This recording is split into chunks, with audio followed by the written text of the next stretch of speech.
Hey everybody, and welcome back to Live Between Paychecks Kitchen. I'm Oz, Jack and Later still in Lake Jackson, and this is going to be a nice short one, mostly because I'm out of town right now. I'm doing some search and rescue training a few states over from here. So this was going to be quick, this is going to be fast. Be sure to like, share, subscribe, and we're going to get into this. It's summer, this thing is going to be awesome. But be sure to check our link. We got our merch down in the doobly-doo, and let's just get into the easy, fast, totally into a banana thing. Alright, no cooking here, just going to mix a whole bunch of stuff together. So here's the stuff, and here's the banana. So you want 2 bananas for this recipe. You can double it up later. You're going to need some toasted flake coconut, a little bit of honey, some lime or lemon juice works best, and some salted peanuts. Which is great. And that's it. So first things first, you're going to get your banana, and go ahead and peel this thing and slice it. Now you can pull it from the top or the bottom, as it were. I'm an old schooler. I grabbed it from the handle and peel it down. Now these are relatively ripe, so you're gonna have to make sure you get all the skin off of here. It sticks down there. Go ahead and pull that off. I'm forever 12, I'm sorry. So just get rid of your skins, get you a decent knife. It doesn't have to be great. Pull off that end, because that's always gross. And then just pull this and put it in a bowl, or a small plate if you need to. We'll just cut this up, relatively bite-sized. If you got small children, you can go ahead and split it, and at least each of the slices will be halved. But it's up to you on how big you want those.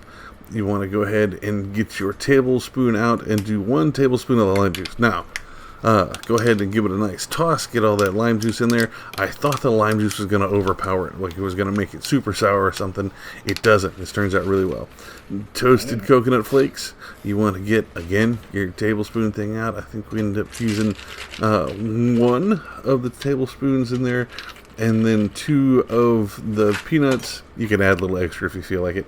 And then your honey, you're only going to need to add 1. Now the honey takes forever, so I apologize. Just get 1 tablespoon in there and then let it drain. It's going to take a little while. This is going to be your longer thing. Once you get it in there, give it a nice toss. Make sure everything gets coated with this stuff. Put it in some separate bowls, separate ramekins and stuff. This is outstanding. This is it. That's all there is to it. There's no cooking. There's nothing fancy to it. It's just a quick dessert, that you can make, that the kids can make. They can help you make it. You can make this for food prepping as long as you have something that'll seal it and put it in there. But that's it. Ta-da! Fancy tropical banana. I got this out of a recipe book. Sounded ridiculous. Tried it. I was worried about the lime juice, but this is outstanding. Well under our budget. Super simple. You can eat it as a full meal, or you can share it with other people. So please, please, please try this thing. Don't let the lime juice throw you off, or the peanuts. If you're allergic to peanuts, probably not put the peanuts in it. But go ahead and give this a shot. This is outstanding, and I'll see y'all later. And that's it, folks. Super simple, super easy. Fancy way to eat a banana, that's all that is. Be sure to like, share, subscribe, get all the YouTube stuff. If you do it differently, you want to see us do it differently, you want to see us revisit this one, put it in the comments, man. That's what they're there for. Or you can also find us on social media. We're also at Facebook, Pinterest, Patreon. You can find us all those at Live in Between Paychecks Kitchen. You can also find us at Instagram at Live Between. We have a short it over there. And I will see you guys next time here on YouTube, because that's where we put all this stuff.